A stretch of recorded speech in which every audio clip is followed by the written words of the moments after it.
नमो बुद्धाय। दोस्तों दोस्तों आज की कहानी है एक भिक्षु की। भिक्षु वह होता है जो सब कुछ त्याग देता है और एक चीज को अपना लक्ष्य बना लेता है। किसी व्यक्ति के भिक्षु बनने के पीछे एक बड़ी वजह होती है। कोई भी भिक्षु ऐसे ही नहीं बन जाता। उस व्यक्ति के भिक्षु बनने के पीछे भी एक बड़ी वजह थी। भिक्षु बनने से पहले उस व्यक्ति के मन ने उसे कई गलत काम करने पर मजबूर किया था। उसने कई पाप किए थे। वह व्यक्ति अपने मन के अनुसार चलने लगता है। उस व्यक्ति के मन ने उसे अपना गुलाम बना रखा था और वह अपने मन का दास था। जीवन में हर सुख और संपदा प्राप्त करने के बाद भी उस आदमी के दिल में बहुत दर्द था और यह मानसिक भय ही उसे एक भिक्षु बना देती है। भिक्षु बनने के बाद व्यक्ति सांसारिक पीड़ा से मुक्त हो जाता है, जंगल में रहने जाता है, अलग अलग प्रकार के ध्यान और अभ्यास करता है, भिक्षा से भीख मांगकर खाना खाता है और फिर अकेलापन और शांति से ध्यान करता है। लेकिन फिर भी उस व्यक्ति का मन शांत नहीं है। वह बेचैन और परेशान होकर रहता है।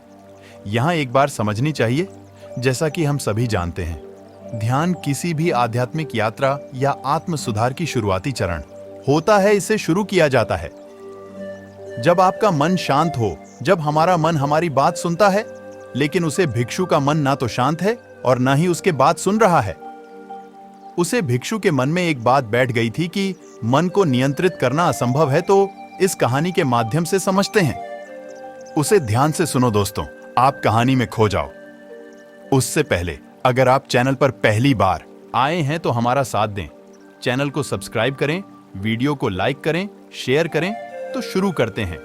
एक दिन उस भिक्षु को राजू नाम का एक व्यक्ति मिलता है, जो न तो भिक्षु है और ना ही एक बुद्धिमान व्यक्ति है। वह एक साधारण सा चरवाहा था जो भेड़ बकरियों को चलाता था, जो जंगल में भेड़ बकरियों को चराने में लगा था। राजू उससे पूछता है, क्या मैं आपकी मदद कर सकता हूं? आप बहुत चिंतित दिख रहे हैं। पिछले कई दिनों से देख रहा हूं कि आप बहुत बेचैन हैं। अगर आप चाहे तो मैं आपकी मदद कर सकता हूं। भिक्षु ने राजू की बात सुनते ही हंसते हुए कहा, भला तुम मेरी मदद कैसे कर सकते हो? तुम संसारी हो और तुम मोह माया और संसार से जुड़े हुए हो। मैंने सब कुछ छोड़ दिया है और जंगल में आया हूं। फिर भी मेरा मन मेरे वश मैं नहीं है। राजू कहता है कि हाँ, मैं तुम्हें सीख सकता हूं। मुझे अपने मन को वश में करना आता है। वह चरवाहा कहता है, मन को वश में करने के लिए सभी वस्तुओं को त्याग करने की आवश्यकता नहीं है, ना ही जंगल में आकर रहने की जरूरत है। मन को वश में करने के लिए बस एक चीज को छोड़ना सबसे जरूरी है। वह भिक्षु उस चरवाहे से पूछता है, वह एक चीज क्या है? चरवाहा कहता है, वह एक चीज गलत जानकारी। आज तक हमारे भीतर जो भी जानकारी कही है, उसी ने हमारे मस्तिष्क और मन का निर्माण किया है। भिक्षु उस चरवाहे से पूछता है, परंतु वह कैसे? वह चरवाहा समझाते हुए कहता है, मान लो तुमने आज तक अपने जीवन में आम का फल नहीं खाया है, तुम्हें आम के स्वाद के बारे में कुछ भी पता नहीं, तो क्या तुम्हारा मन कभी आम खाने को कर सकता है? नहीं ना। इसीलिए हमारे मन का निर्माण जानकारी से होता है। वह भिक्षु चरवाहे की बात से प्रभावित हो जाता है और कहता है, क्या तुम मुझे थोड़ा और विस्तार में बता सकते हो?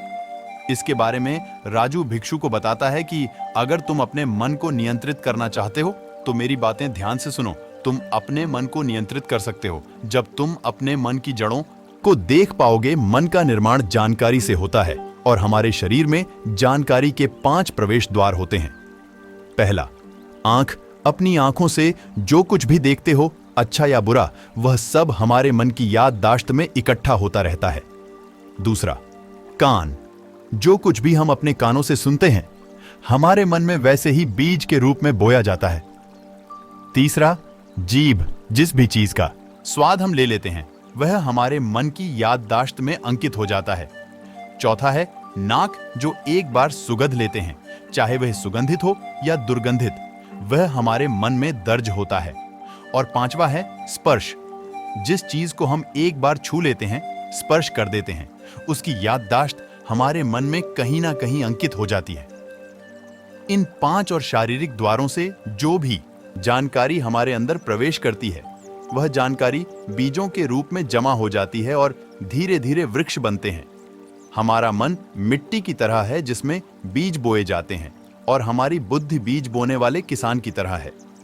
अगर हमारी बुद्धि गलत जानकारी के बीजों को सही जानकारी के बीज समझकर लगा देगी और भविष्य में जब वह बीज वृक्ष बनेगा तो भविष्य में वह पेड़ खराब फल देगा। हमारा मन एक उन्नति के काबिल किसी खेती की तरह है, जिसमें हम जो भी बीज होते हैं वह हमारे अंदर उग जाते हैं। जैसे कि यह किसान ध्यान से सही बीज चुनकर उगाता है ताकि उसकी फसल भरपूर और फलदार हो। हमें भी अपने मन को सच्चे और सकारात्मक विचारों से सजाने की जरूरत होती है। जैसे कि एक माली अपने उद्यान की देखभाल करता है, हमें भी अपने मन की देखभाल करनी चाहिए, सच्चे विचारों, अनुभव और जानकारी से इसे पोषित करके। इस तरीके से हम अपने अंदर एक समृद्ध भावनाओं, समझदारी और विकास का वृक्षों को खूबसूरती से फूलने देते हैं। तुम्हारा मन तुम्हारे बस में इसलिए नहीं है क्योंकि तुमने पहले से ही अपने मन में बहुत सारे गलत बीज उगा रखे हैं और अब मैं बीज बड़े वृक्ष बन चुके हैं। वह भिक्षु उस चरवाहे से पूछता है, अब मैं क्या करूं? क्योंकि अब तक मैंने बहुत सारे गलत बीज उगा डाले हैं और मैं उन्हें उखाड़ नहीं सकता। राजू भिक्षु से कहता है, तुम अब तक अज्ञानता और अनजाने में गलत बीज उगा रहे थे, लेकिन अब से सच्चे मन से सही बीज बोना शुरू करो। अंदर हजारों गलत बीज है, तो क्या हुआ? अब तैयार हो जो लाखों सही बीज उगाने के लिए तुम्हें बस ध्यान देना होगा। यह देखना कि इन 5 द्वारों के माध्यम से तुम्हारे अंदर कौन सी जानकारी जा रही है और जो जानकारी आ रही है वह सही है या नहीं। राजू कहता है, पूरी जिंदगी जैसे तुम हर दिन अपने पेट को अच्छा खाना देते हो, ठीक उसी तरह हर दिन अपने मन को भी अच्छी जानकारी और सही विचार दो। जीवन में हर दिन हर पल तुम्हारे सामने 2 विकल्प होंगे, जिनमें से एक सही होगा और दूसरा गलत, लेकिन तुम्हें हर बार सही विकल्प और चुनाव करना होगा। हमेशा याद रखना, सही चुनाव करने से तुम्हें अंदर दुख हो सकता है, तुम्हें तकलीफ भी हो सकती है, लेकिन वह तकलीफ कुछ समय के लिए ही होगी। तो चाहे अंदर तुम्हारे कितना भी दर्द हो, तुम्हें हर बार सही विकल्प का चुनाव करना होगा। जितनी बार तुम सही चुनते हो, उतने ही सही बीज तुम्हारे अंदर उगाए जाएंगे और जिस दिन तुम्हारे अंदर सही बीजों की संख्या गलत बीजों की संख्या से अधिक हो जाएगी, उसी दिन तुम्हारा मन तुम्हारे नियंत्रण में होगा। लेकिन उस दिन के लिए तुम्हें आज से ही अपने प्रयास को जारी रखना होगा और इस तरह तुम अपने मन को नियंत्रण में कर सकते हो।